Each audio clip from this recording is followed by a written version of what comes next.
Nadie recuerda la época del antes del hecatombe. Nadie recuerda los primeros flashes de luz. Nadie recuerda cómo comenzó.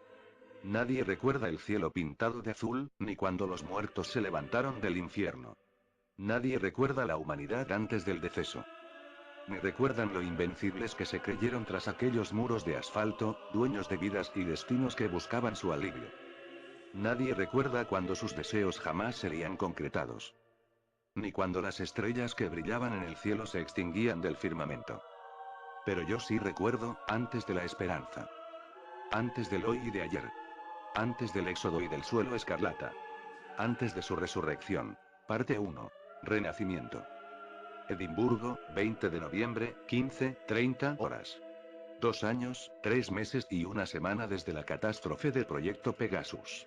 12 días, 4 horas y 57 minutos desde el último ataque sucedido a las afueras del sector 8.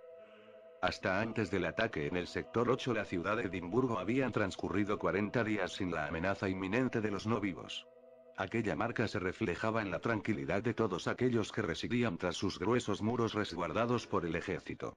Quizá, esos días Edimburgo se reflejaba como una fortaleza impenetrable para las víctimas del proyecto Pegasus. Una cuarta parte de la ciudad se había dividido en 8 sectores en el intento de una reestructuración del mundo. Cada sector representaba un número de importancia a las personas que lo habitaban, algo así como una etiqueta que les garantizaba mejores tratos o de preferencia. Por un momento creímos que algún día podríamos recuperar nuestra vida normal, o por lo menos volver a gozar de los placeres banales como una comida casera caliente, un baño con jabón perfumado o por lo menos una buena taza de café y una cajetilla de cigarrillos mentolados en mi caso.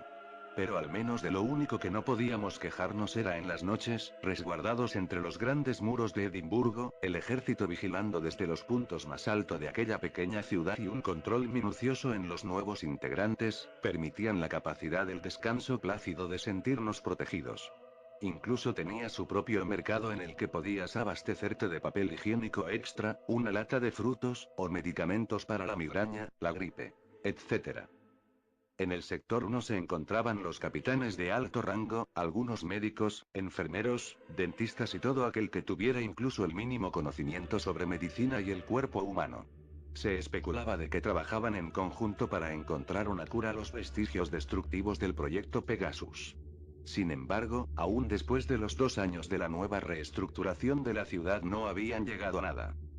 En el segundo sector estaban todos aquellos que tenían conocimientos informáticos, habían logrado restablecer una señal de radio y de igual forma habían obtenido imágenes de la devastada Inglaterra, luego de la caída de la bomba G-09S. Los otros 6 sectores eran principalmente reconocidos por ser una mezcolanza de sobrevivientes provenientes de todas partes del mundo. Desde alemanes, hasta argentinos.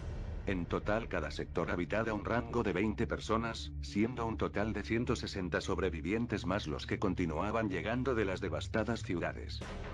Nuestro objetivo principal de los sectores restantes se basaba en sembrar cosechas suficientes para abastecer los sectores con una cuarta parte de maíz, algunas latas echadas a perder tiempo atrás y agua que necesitaba ser hervida para el consumo humano, esto era repartido en cada sector a cada edificio que resguardaba sobrevivientes. El sector 4, donde yo residía, se encargaba de una especie de industria textil casera. Encargada del abastecer material textil en las llegadas del invierno. Habían pasado ya 7 meses desde que había llegado a Edimburgo, mejor conocida como las 6 Esperanzas, bautizada así por los padres salvadores como llamaban a quienes estaban a cargo de nuestra pequeña ciudad. Aunque me resultará sumamente difícil aceptarlo, envidiaba completamente a los hombres y mujeres que residían en el sector 1 y 2. Ellos tenían privilegios especiales, tales como carne, no la carne que nos daban a nosotros sacadas de latas a punto de caducar, sino carne de verdad, cocinada. De haber sabido antes de que el proyecto Pegasus extinguiría una cuarta parte o quizá más de la población mundial, habría dedicado mi vida a una de esas carreras con ramas en las ciencias naturales o fisionomía humana.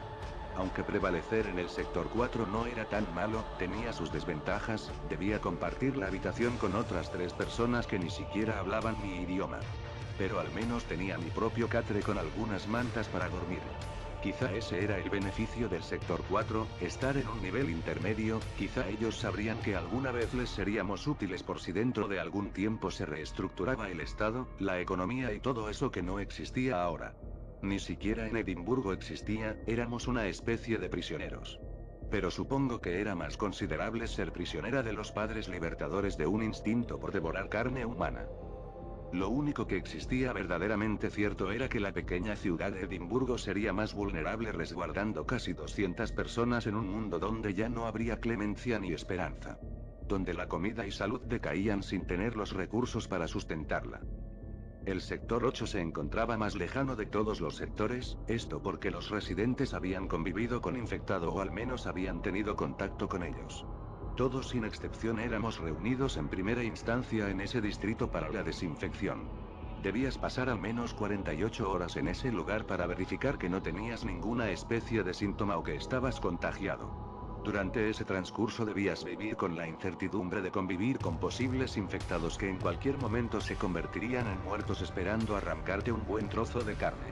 También estaba lo mala que era la comida, una especie de masa gris con medicamentos con los que los mantienen algunas horas sin conciencia alguna para realizarles las pruebas pertinentes sin que representes una amenaza en caso de portar el virus. Lo único que no se tenía previsto era que cada vez llegaban más refugiados portadores de la infección, que a medida que sus cuerpos caían ante la enfermedad atacaban con más frecuencia en las puertas del sector 8, la única entrada, y también la única salida. Renacería consigo el infierno de nuevo.